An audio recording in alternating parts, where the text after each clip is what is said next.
Good evening to all of you. पिछले video में हम लोगों ने 22 तारीख के क्वेश्चंस को पढ़ा थे जो आपके प्रीवियस ईयर के पेपर्स में आए हुए थे। आज हम लोग 23 तारीख के पेपर्स को पढ़ेंगे, ठीक है ना।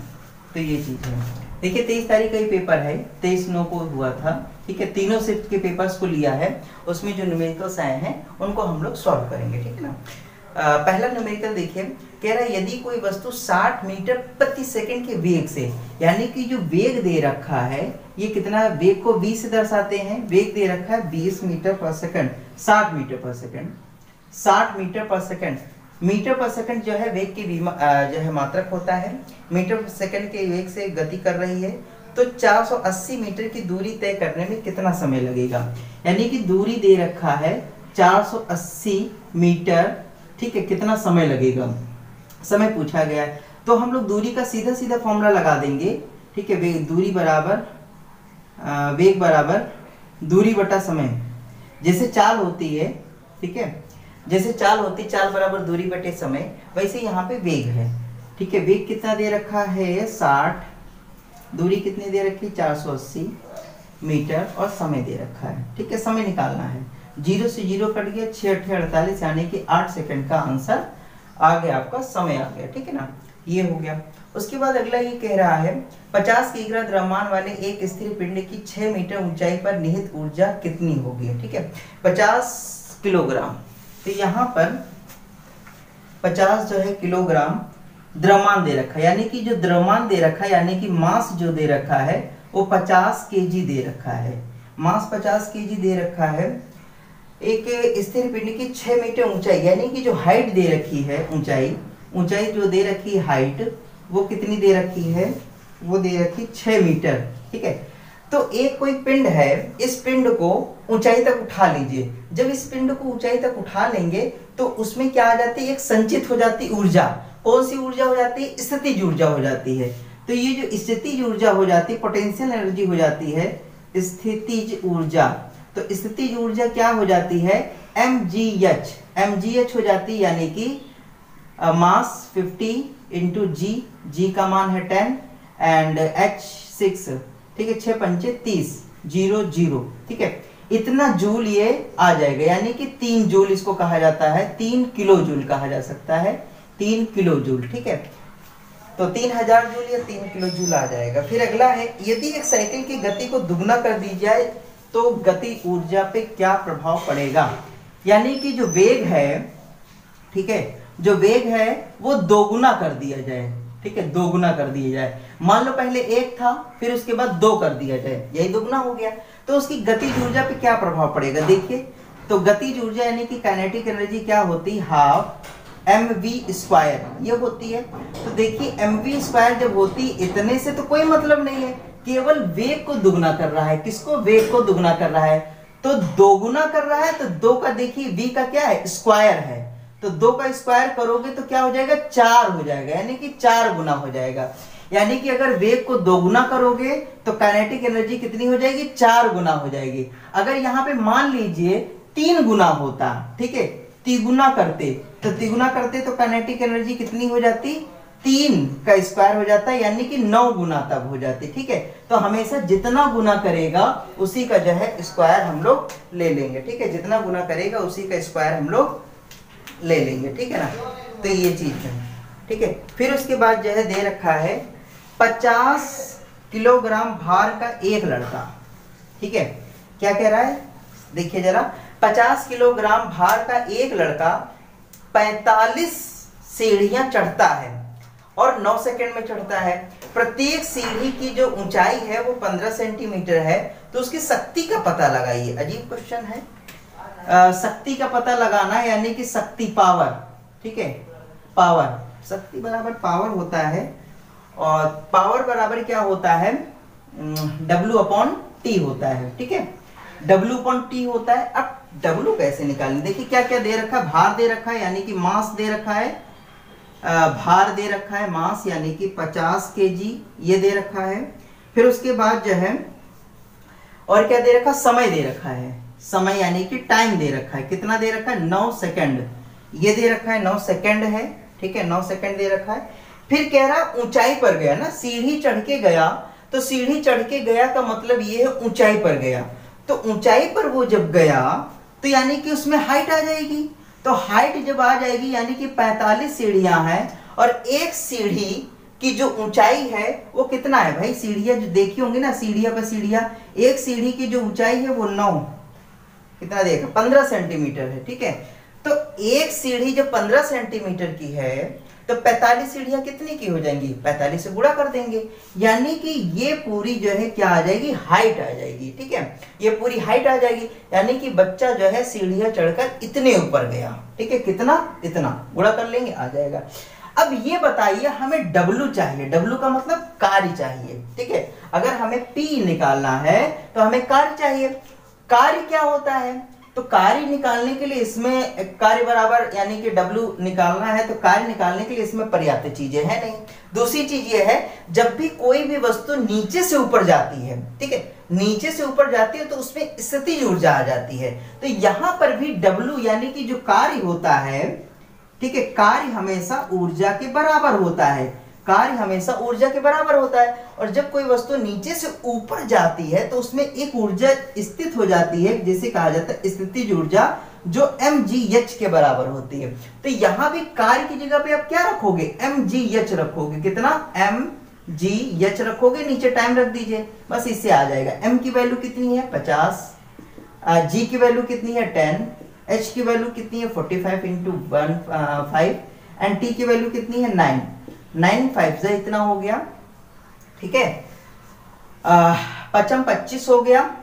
एक बात और, ये जो दे रखा है सेंटीमीटर में दे रखा है। ठीक है, सेंटीमीटर सेंटीमीटर सेंटीमीटर को जब मीटर में चेंज करेंगे तो हमारा, ठीक है, 45 सीढ़ियां हैं, 45 सीढ़ियां, ये सेंटीमीटर, सेंटीमीटर को मीटर में चेंज करेंगे तो 100 से भाग देंगे, मीटर आ गया। अब आप कहोगे सर जी मीटर में क्यों चेंज कर दिया, भैया अगर सब कुछ रखना है तो एमकेएस पद्धति में ही रखना पड़ेगा, एमकेएस पद्धति। ठीक है, जितने भी यूनिट्स हैं सारे के सारे यूनिट एमकेएस में होने चाहिए, यानी कि मीटर में और किलोग्राम में और सेकंड में होना चाहिए। ठीक है, ये आपका सेंटीमीटर में दे रखा था, इसीलिए मैंने इसको मीटर में बदल लिया। तो ये जो h है ना, यहां पर भी 100 आ जाएगा। ठीक है, 0 से 0 कटा, 0 से 0 कटा, 5 25, 25 दहमा 250 और 125, 375, 325।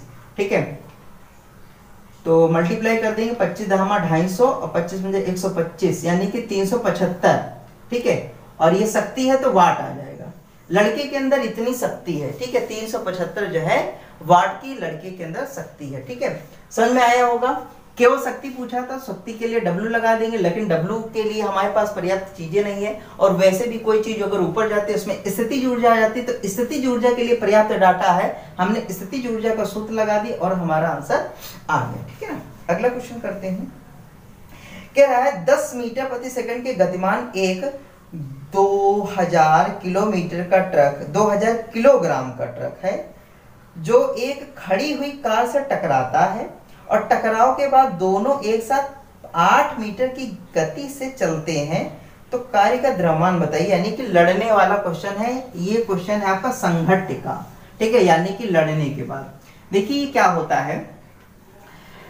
ये जैसे मान लीजिए ट्रक हो गया कोई पिंड और ये कार हो गई दूसरा पिंड। ठीक है, इसमें क्या होता है, मान लीजिए ये m1 है, ये मान लीजिए m2 है। इसका प्रारंभिक वेग है u1, इसका प्रारंभिक वेग है u2, इसका अंतिम वेग है, यानी कि जब अंतिम वेग का मतलब जब लड़ जाएगी, तो लड़ने के बाद का जो वेग, क्योंकि जब कोई दो चीजें लड़ती हैं तो लड़ने के बाद क्या होता है, उनका वेग जो होता बदल जाता है। मान लो ये 50 की स्पीड से आ रहा है और जब किसी चीज से लड़ेगा तो इसका वेग 50 से कम हो जाएगा। ठीक है ना, तो इसका वेग जो है कम हो जाता है, तो वो जो वेग है वो v1 मान लो और इसका वेग मान लो v2 मान लो। ठीक है, तो ये जो है ट्रक है और ये कार है, दोनों आपस में टकराएंगे।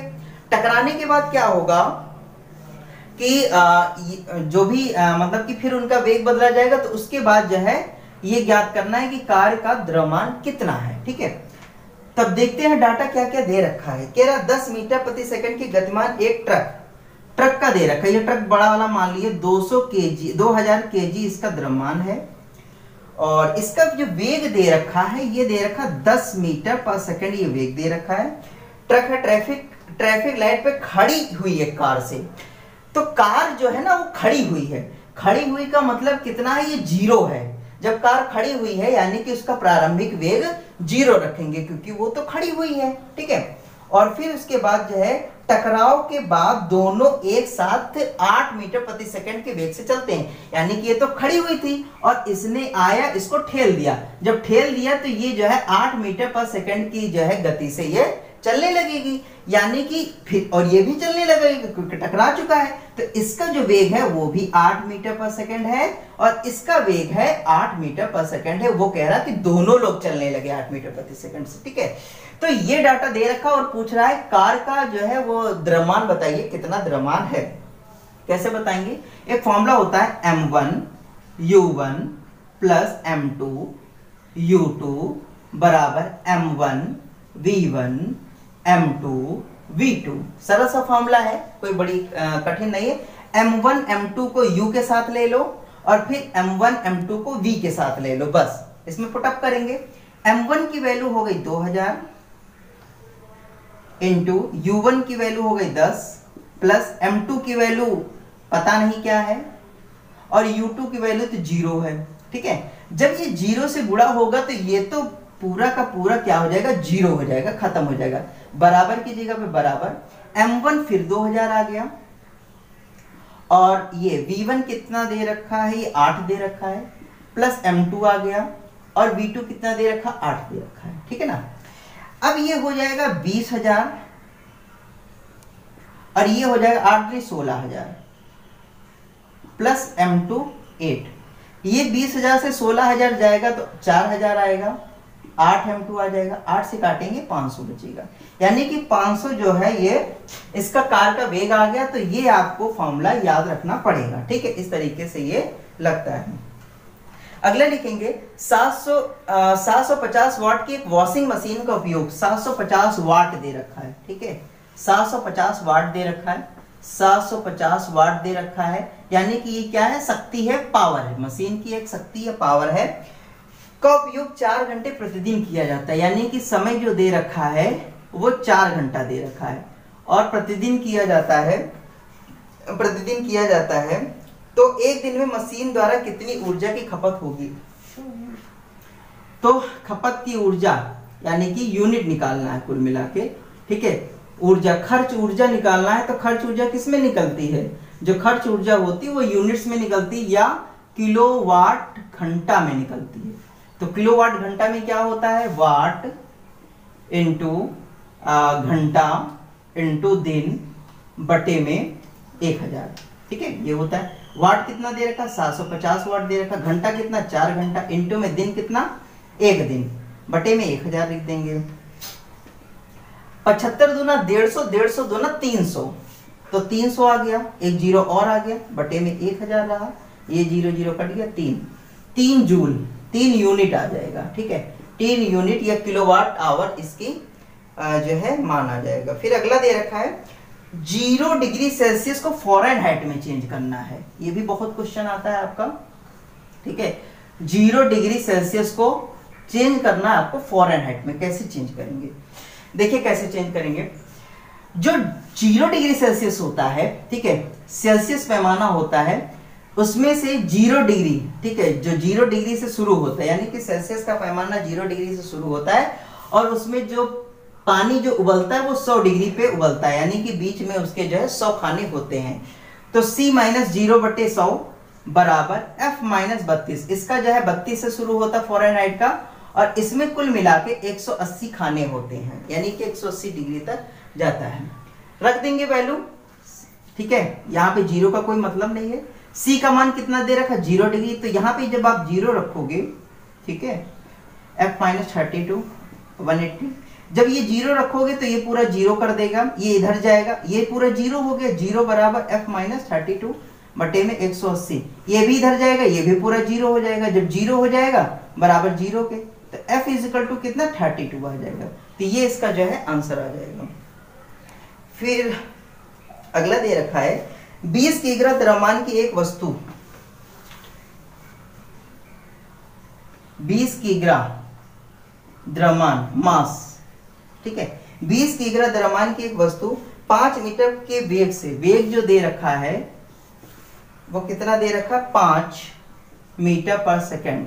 ठीक है, ये वेग दे रखा है, वो मास दे रखा है।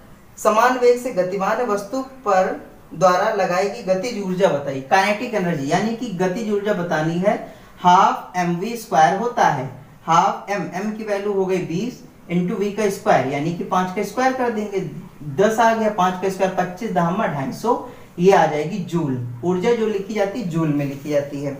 ये हो गया। फिर अगला क्वेश्चन ये है कि एक लेंस की पावर -2.5 डायोप्टर दे रखी है। ठीक है, क्षमता दे रखी है, पावर। ठीक है, पावर जो दे रखी है -2.5 डायोप्टर दे रखी है। ठीक है, और कह रहा है उसकी जो है लेंस का प्रकार बताइए और इसकी फोकस दूरी बताइए। तो फोकस बराबर 1/1 होता है डायोप्टर, ये होता है। अगर इसको सेंटीमीटर में लिखना हो तो 100 लगाते हैं तो सेंटीमीटर में आता है, लिखते हैं। तो F = 100 और 2 5 पॉइंट हटाएंगे इतना, ये आ जाएगा 40। तो 40 आ जाएगा डायोप्टर और ये आएगा आपका सेंटीमीटर में। जब 100 लगाएंगे तो सेंटीमीटर में आएगा, तो 100 आ गया। और ये माइनस जो है ना इसके साथ ही चलेगा, ये माइनस का आएगा। तो माइनस क्या दिखाता, माइनस ये दिखाता है ये अवतल लेंस है, अवतल लेंस है। और अवतल लेंस किस लिए प्रयुक्त होता है, जब आदमी को दूर का नहीं दिखाई देता है तो अवतल लेंस प्रयुक्त होता है। दूर का ना दिखाई देने का मतलब ये हो गया कि उससे निकट दृष्टि दोष है, यानी कि निकट दृष्टि दोष जो है वो 2.5 डायोप्टर के बराबर होता है। ठीक है, जैसे हमें है दूर का नहीं दिखाई देता है, लेकिन हमारा कितना है, -1.5 डायोप्टर है। मेरे चश्मे का जो नंबर है 1.5 डायोप्टर, मुझे दूर का नहीं दिखता है या कम दिखता है। ठीक है, तो उस तरीके से जो है हमारे जो चश्मे का लेंस है वो अवतल लेंस है। अगला है 1 केजी द्रव्यमान की एक वस्तु को जमीन के से 2 जूल तक उठाने में स्थितिज ऊर्जा लगती है तो कितनी ऊंचाई तक ये उठ जाएगी। अच्छा, स्थितिज ऊर्जा पूछा, यानी कि पोटेंशियल एनर्जी पूछा। पोटेंशियल एनर्जी क्या होती है, mgh होती है। दे रखा है 1 किलोग्राम वस्तु, किलोग्राम यानी कि मास कितना दे रखा, 1 दे रखा है, गुणे g का मान कितना है 10, गुणे h। हाइट जो कितनी दे रखी है, हाइट दे रखी है, पूछा गया हाइट, हाइट पूछा गया है। और पोटेंशियल एनर्जी दे रखी है, पोटेंशियल एनर्जी कितनी दे रखी, 2 जूल दे रखी है। तो 2 10 नीचे फेंक देंगे, 10 बराबर h हो गया, 0.2 बराबर में h, यानी कि इतने मीटर की आपकी हाइट पर होगी। ठीक है, तो 23 तारीख के क्वेश्चन पेपर में, यानी कि 23 तारीख के जो भी पेपर्स हुए थे उनमें ये क्वेश्चंस पूछे गए थे। कल हम लोग अगले वीडियो में हम लोग 24 तारीख के पेपर्स जो तीनों शिफ्ट किए हुए थे उनको हम लोग डिस्कस करेंगे। ठीक है।